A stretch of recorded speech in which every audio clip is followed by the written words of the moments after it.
Tinamaan ba ako? Hindi. Nagulas lang ako. Ligtas ako.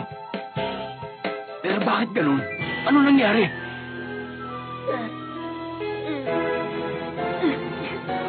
Naintindihan ko na. Walang iya. Siraulong bata yan, ha? Pinabayaan niya mga kamay niya.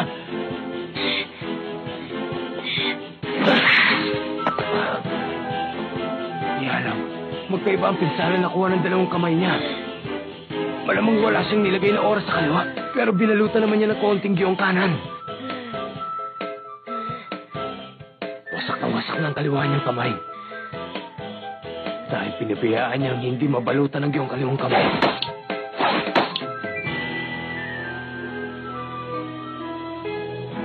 Nakapagtalaga siya ng oras sa kanyang paa para atakihin ako.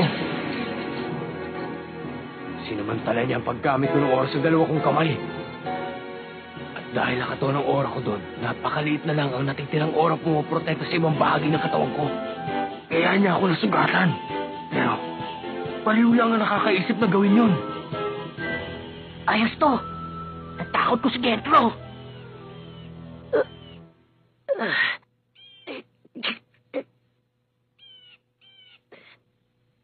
Nakakasar. Ang tindi ng sakit sa kamay ko. Pero, nagagalaw ko pa rin. Ngayon, ayos ng lahat. Ayos ng lahat? Sumusuko na ba siya?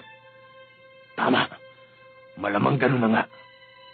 Wasak na ang kaliwa niya, sugatan naman ang kanan niyang kamay.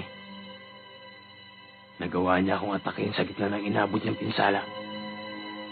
Para sa kanya, sapat na ang ganung uri ng tagumpay. Malamang masaya na siya sa nagawa niya. Tapos na ngayon ang pagiging makasarili ko. Magsisimula na ang tunay na laro. Manda ka na, Gentro! Baliw! Mas baliw pa pala sa akin ang batang to! Bok! Anong...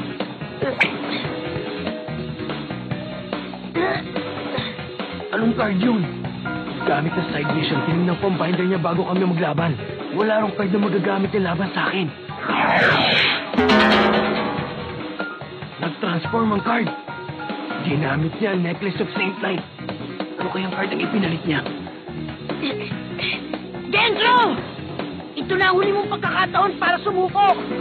Kapag ginamit ko ang card na to, pwede kang mamatay sa pinakamasakit na paraan. Siguradong black na to. Pero teka, pagkakataon ko na rin to, ha? Siya na mismo nagbukas ng binder niya. At hindi yun ang magsasara hanggat hindi niya sinisigaw sa salitang book uli. Sa madaling salita, kailangan mapigilan ko siyang masabi yun. Titirahin ko ang lalamunan niya para mapatahimik siya. Book! O sige na, sumusuko na ako. Sa tigas ng ulo mo, naisip kong imposible ikaw mapasuko ko. Eto, kunin mo na.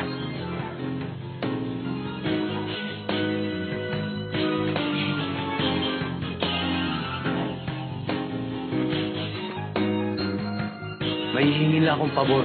Ano yun? Maaari bang iwan mo na lang sa akin tong isang card? Huh?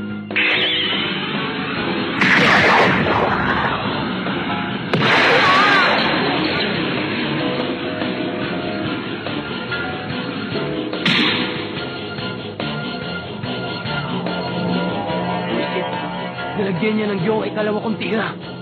Di pa aliwasak na ang lalamunan niya. Ngayon hindi na siya makapagsabi ng book o game laban sa akin.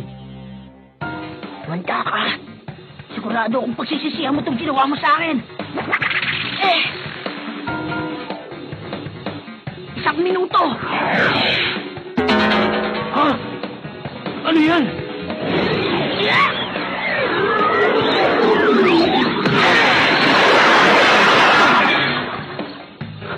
Anong amoy na to, ha? Amoy gasolina.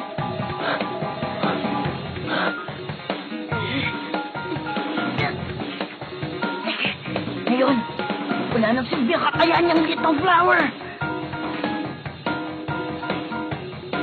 Sa pagkakataon to, ikaw naman ang wawasakin ko! Gasolina pala, ha? Book! Siguradong hindi ko na magagamit ang Little Flower ability ko. Pero meron pa ako isang kakayahang hindi mo nalalaman. Pwede yung kahit saan bahagi ng katawan mo. Hahawakan lang kita at sasabihin, Bomber. Yun lang. Yun lang kailangan para mapagaan ang bomba sa bahagi ng katawan mo mahahawakan ko. Para maalis ang bisa ng bombang itatanim ko sa'yo, kailangan mo ko mahawakan at masabing nahuli na ang Bomber.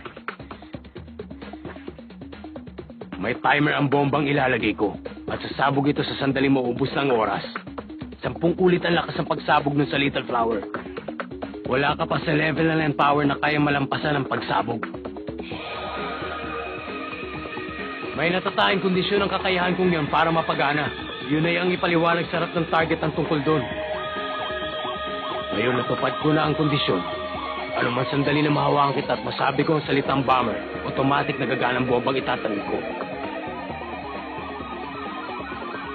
Kung ako sa'yo, tatakbo na ako. Yun ay kung may natitira ka pang lakas. Lahat ng kondisyong sinabi niya, abor sa panig ko. Ha? Yan yun. Yan ang nakita ko nung matinding lakas ng aura.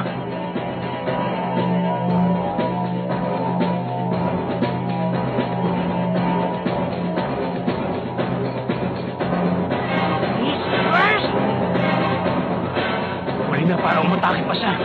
Anong binabalak niyang gawin?